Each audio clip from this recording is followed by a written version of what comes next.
This message is being issued by the Superintendent's Office of District 112 in cooperation with the State Board of Student Welfare and the Office of Temporal Integrity.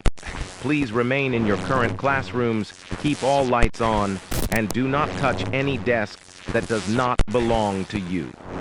Staff are advised to suspend all attendance taking and initiate full lockdown protocol under the Pre-Memory Contamination Directive. This is not a drill.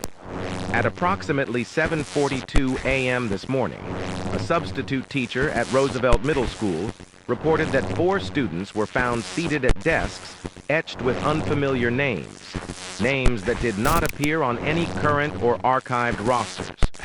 The substitute noted that the names had been scratched deeply into the laminate surface of each desk in uneven block letters, as if carved hastily with a broken key or fingernail. Despite being advised to move, none of the 4 students responded.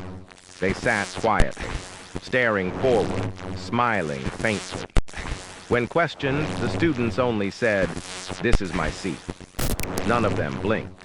We now know this is how it begins. Our records confirm that the names carved into the desks do not correspond to any known student enrolled this year or in any year. However, archival staff who attempted to trace the identities experienced immediate symptoms of disorientation, déjà vu, and bleeding from the nose. One administrator repeated the phrase, "They were always here," for several minutes before collapsing beside the file cabinet, clutching a photograph that no one remembers taking.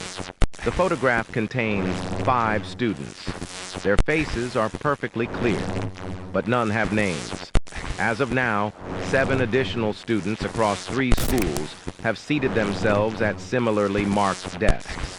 In each case, the surrounding students reported hearing a low scraping sound before the child sat down, like nails dragged across wood. But no one saw them enter the room. These children do not respond when spoken to directly. They follow along in class. They smile when others laugh. But their eyes do not move. They do not eat. They do not go home. Their backpacks are empty. Custodians who attempt to sand down or remove the names from these desks have reported strange effects. One described seeing the carved name move, letter by letter, back into place, spelling itself out again in real time.